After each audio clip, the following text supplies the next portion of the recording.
حضرت آدم علیہ السلام کی تخلیق اور ان کی توبہ۔ بسم اللہ الرحمن الرحیم۔ السلام علیکم رحمۃ اللہ وبرکاتہ۔ آج ہم قرآن مجید کی روشنی میں انسان کی ابتدا کا وہ عظیم واقعہ سنیں گے جس سے ہر انسان کو اپنی حقیقت، اپنی ذمہ داری اور اللہ تعالیٰ کی رحمت کا اندازہ ہوتا ہے۔ ہمارے پہلے باپ حضرت آدم علیہ السلام کسی ماں کے بطن سے پیدا نہیں ہوئے، بلکہ اللہ تعالیٰ نے انہیں اپنی قدرت کاملہ سے پیدا کیا ہے۔ اللہ تعالیٰ نے فرشتوں سے فرمایا، میں زمین میں ایک خلیفہ بنانے والا ہوں۔ یہ ترجمہ سورۃ بقرہ کی آیت نمبر 30 کا ترجمہ ہے۔ فرشتوں نے ادب سے عرض کیا، کیا آپ ایسی مخلوق پیدا کریں گے جو زمین میں فساد پیدا کرے اور خون بہائے گی، جبکہ ہم تو آپ کی حمد و ثنا اور تسبیح کرتے ہیں۔ اللہ تعالیٰ نے فرمایا، میں وہ جانتا ہوں جو تم نہیں جانتے۔ پھر اللہ تعالیٰ نے حضرت آدم علیہ السلام کو مٹی سے پیدا فرمایا۔ قرآن مجید میں انسان کی تخلیق کے مختلف مراحل کا ذکر آیا ہے، جن سے معلوم ہوتا ہے کہ اللہ تعالیٰ نے اپنی حکمت سے انسان کی تخلیق مکمل فرمائی۔ جب حضرت آدم علیہ السلام کا جسم مکمل ہو گیا تو اللہ تعالیٰ نے ان میں روح پھونکی اور وہ زندہ ہو گئے۔ اس کے بعد اللہ تعالیٰ نے حضرت آدم علیہ السلام کو بہت سی چیزوں کے نام سکھائے۔ پھر فرشتوں سے فرمایا، اگر تم سچے ہو تو ان چیزوں کے نام بتاؤ۔ فرشتوں نے عاجزی سے عرض کیا، اے اللہ، ہمیں تو صرف اتنا ہی علم ہے جتنا آپ نے ہمیں سکھایا۔ تب حضرت آدم علیہ السلام نے اللہ کے حکم سے ان سب چیزوں کے نام بتا دیے۔ اس طرح اللہ تعالیٰ نے ان کا علم اور فضیلت ظاہر فرمائی۔ پھر اللہ تعالیٰ نے سب فرشتوں کو حکم دیا کہ وہ حضرت آدم علیہ السلام کو سجدہ تعظیمی کریں۔ سارے فرشتوں نے فوراً اللہ تعالیٰ کا حکم مان لیا سوائے ابلیس کے۔ ابلیس نے تکبر کیا اور کہا، میں اس سے بہتر ہوں اور مجھے آگ سے پیدا کیا گیا ہے، اسے مٹی سے۔ یہی تکبر اس کی ہمیشہ کی ہلاکت کا سبب بن گیا اور وہ اللہ تعالیٰ کی رحمت سے دور کر دیا گیا۔ اللہ تعالیٰ نے اس سے فرمایا، یہاں سے نکل جا، بے شک تو مردود ہے۔ ابلیس نے قیامت تک مہلت مانگی اور اللہ تعالیٰ نے اپنی حکمت کے مطابق اسے مہلت دے دی۔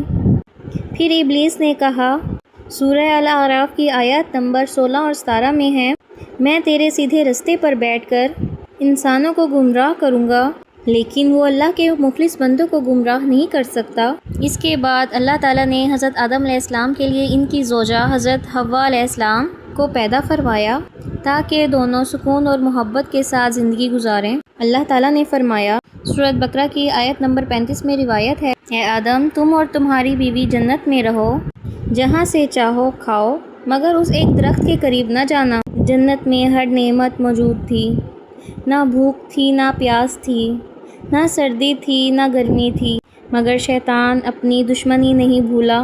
وہ حضرت آدم علیہ السلام اور حضرت حوا علیہ السلام کے قریب آیا اور ان کے دل میں وسوسہ ڈالنے لگا۔ اس نے قسمیں کھا کر کہا، میں تمہارا خیر خواہ ہوں، اگر تم اس درخت سے کھاؤ گے تو ہمیشہ کے لیے جنت میں رہو گے۔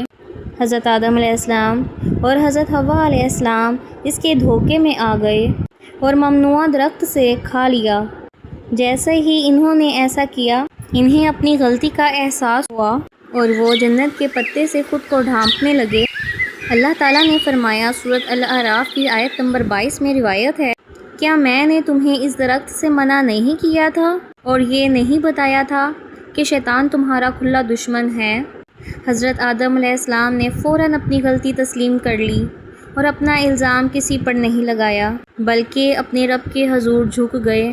اللہ تعالیٰ نے خود انہیں توبہ کے الفاظ سکھائے، ربنا ظلمنا انفسنا وَإِن لَّمْ تَغْفِرْ لَنَا وَتَرْحَمْنَا لَنَكُونَنَّ مِنَ الْخَاسِرِينَ۔ ترجمہ، اے ہمارے رب، ہم نے اپنی جانوں پر ظلم کیا، اور پھر اگر تو ہمیں معاف نہ فرمائے اور ہم پر رحم نہ فرمائے تو ہم یقیناً خسارہ پانے والوں میں سے ہو جائیں گے۔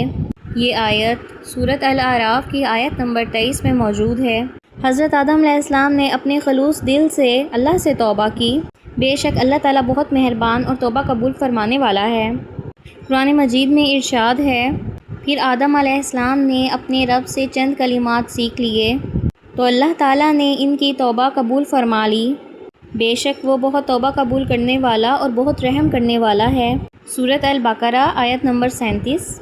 اس کے بعد اللہ تعالیٰ نے حضرت آدم علیہ السلام، حضرت حوا علیہ السلام اور ابلیس کو زمین پر بھیج دیا اور فرمایا کہ اب تمہاری زندگی کا امتحان زمین پر ہوگا، اور جو میری ہدایت کی پیروی کرے گا اسے نہ کوئی خوف ہوگا نہ وہ غمگین ہوں گے۔ اور اس واقعے سے ہمیں سبق بھی ملا ہے، اور وہ سبق کیا ہے؟ اور وہ یہ ہے کہ انسان سے غلطی ہو سکتی ہے، لیکن بہتر انسان وہ ہے جو فوراً توبہ کرے، اور گناہ کے بعد بہانے بنانے کی بجائے اپنی غلطی مان لینی چاہیے۔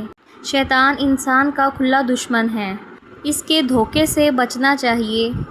بے شک اللہ تعالیٰ سچے دل سے توبہ کرنے والوں کو معاف فرما دیتا ہے۔